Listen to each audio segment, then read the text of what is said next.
सिमली नाम की लड़की थी और वो किसी गुरु से उपदेशी थी, आस्था भगवान में गणी थी।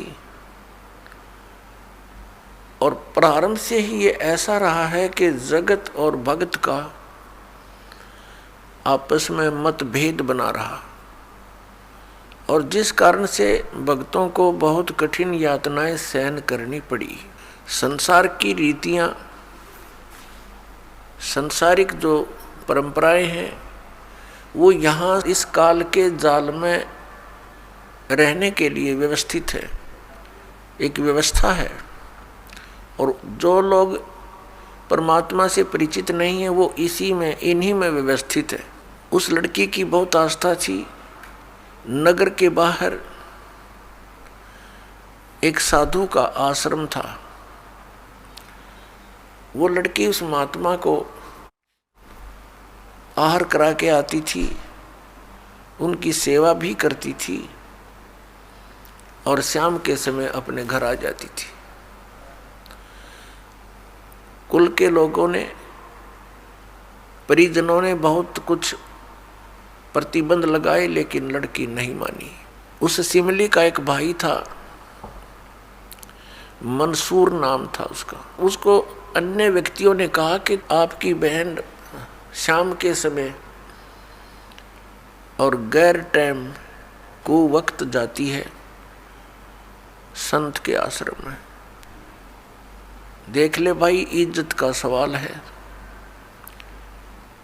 और पूरे नगर में चर्चा चलती है अपनी बहन को बनाकर। अब मंसूर ने सोचा भी पहले ये देख तो लूं, वास्तव में वहां उस आश्रम में ऐसा क्या है।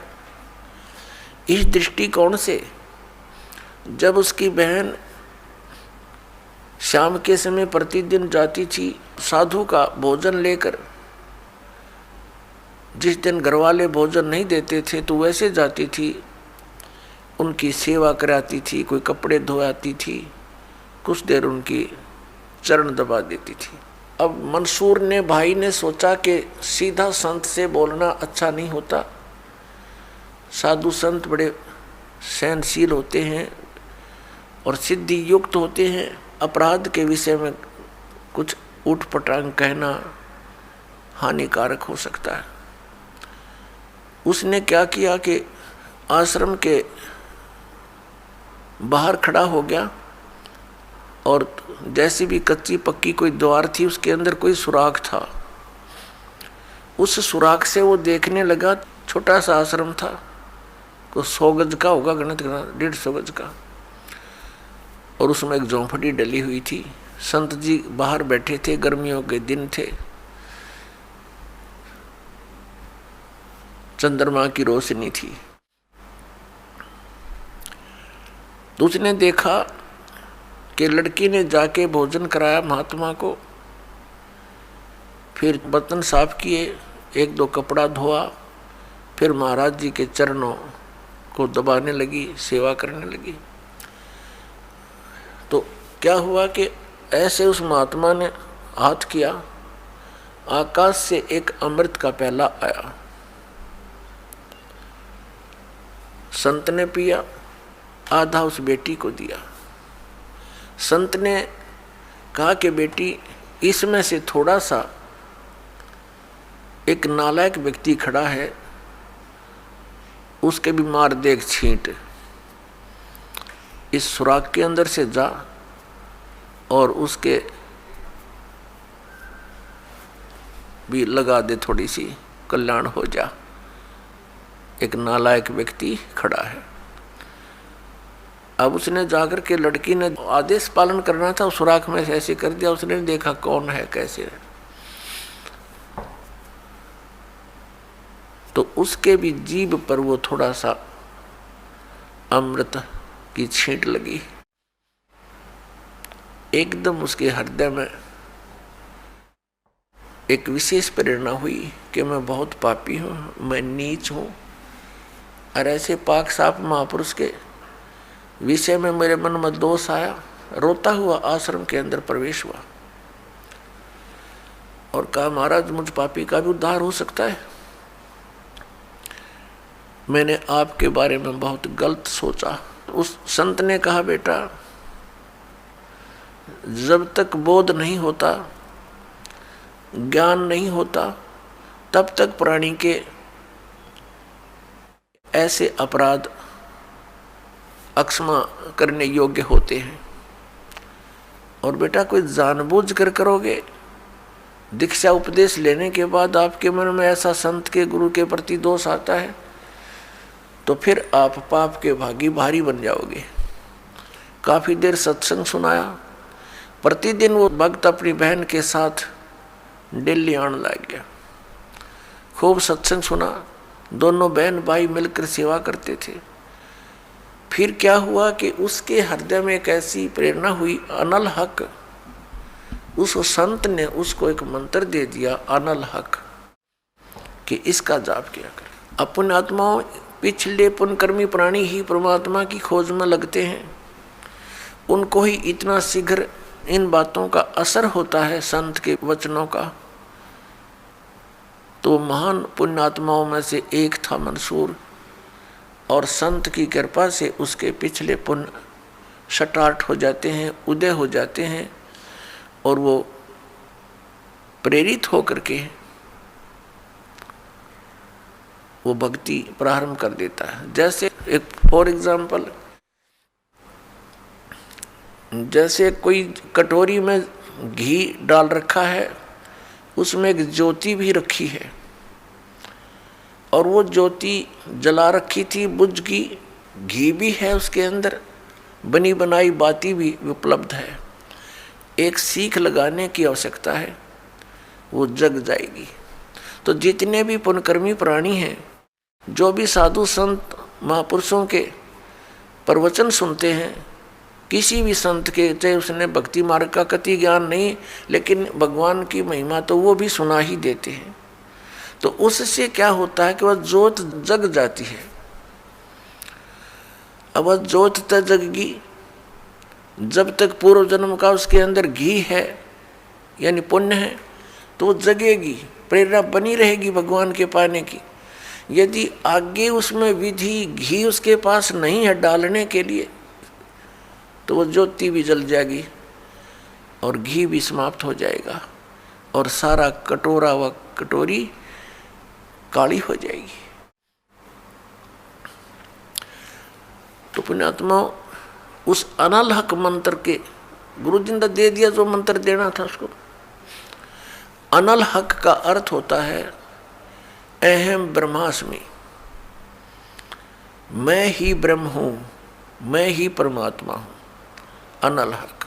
हालांकि ये कोई मंत्र वंत्र नहीं था, लेकिन उस मंसूर के अंदर वो पूर्व जन्म का घी और ज्योति रह रही थी, वह जगेगी।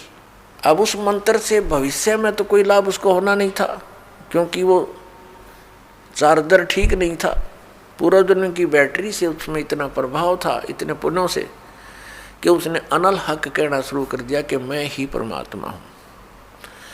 अब भोली आत्माओं पुण्यात्माओं को जैसा भी गुरु ज्ञान देता है, वो तो दृढ़ होते हैं।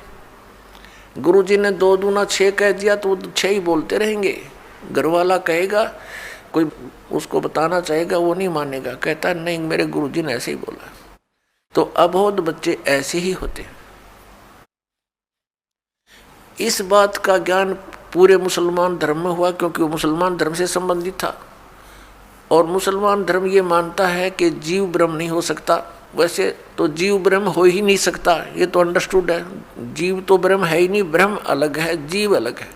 ब्रह्म मीन भगवान, जो जीव का भी उत्पत्ति करता है। लेकिन मुसलमान धर्म ये मानते हैं कि पृथ्वी पर परमात्मा नहीं आ सकता। वह तो 7वें आसमान में रहता है, 7वें स्वर्ग में। और कोई ये कहता है कि पृथ्वी पर परमात्मा है, वो दंड का अधिकारी है, वो भ्रमित कर रहा है, मुसलमान धर्म के विधान को बिगाड़ रहा है। इस कारण से मंसूर को बहुत बार समझाया, राजा तक बात गई,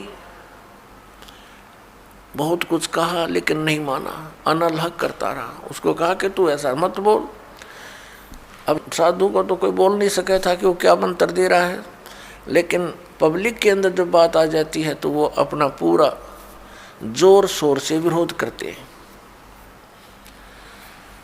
अब क्या हुआ कि वो नहीं माना तो उसको चौराहे पर खड़ा कर दिया, बांध दिया उसको चौराहे पर, और फिर क्या कहा कि या तो तू अनलहक कहना छोड़ दे, नहीं तो तेरे पत्थर मारेंगे। उसने फिर कहा अनलहक, क्योंकि वो तो मदमस्त हो गया था, अलमस्त हो गया था।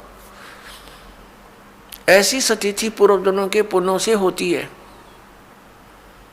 और भविष्य की भक्ति नहीं होती है तो वो नष्ट हो जाता है उस जीवन ऐसी पुण्य आत्मा का। तो उसको सजा दी गई कि पूरे नगर के व्यक्ति इसको पत्थर मार मार के इसका वध करेंगे, ऐसी सजा दें ताकि और भी कोई ऐसी हिम्मत ना करे। तो सभी लाइन में आ रहे थे और पत्थर मार रहे थे, तू पापी है, पत्थर मार रहे थे, निकल जाते थे। अब उसकी बहन सिमली का भी नंबर आ गया। जब और पत्थर लगा रहे थे वो हंस रहा था, अनलहक अनलहक हंस रहा था। और जब उसकी बहन सिमली का नंबर आया वो भी लाइन में खड़ी थी,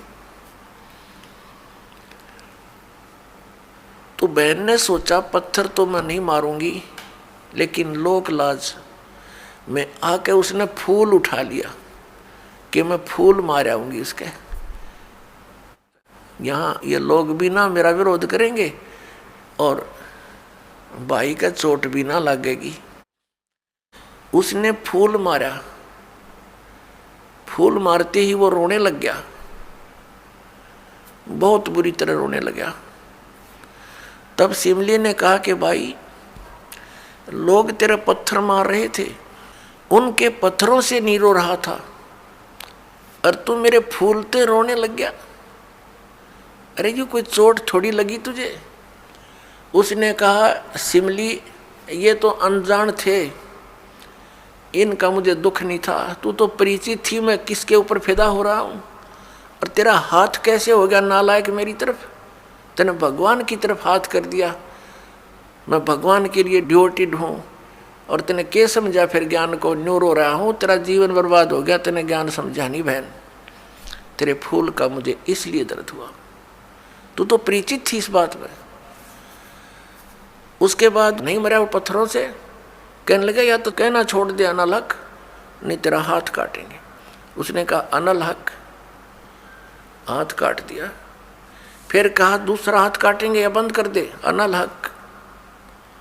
तेरी गर्दन काटेंगे, बंद कर दे, अनलहक, काट दिया।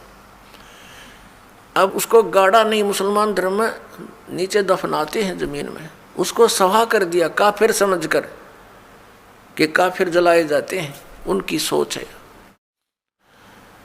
और उस राख को जल में फेंक दिया कि इसका नामो निशान मिट जा दरिया में। कहते हैं वो राख भी, ऐस भी, वो बबूत भी अनलहक अनलहक अनलहक करती जा रही है। और 1000 मंसूर बनकर गलियों में घूम रहे हैं। सबने दरवाजे बंद कर लिए, टट्टी पेशाब निकल गया, लोगों का घबरा गया, ये क्या हो गया, भगवान का भगत था, ऐसा हो कर दिया इसके साथ।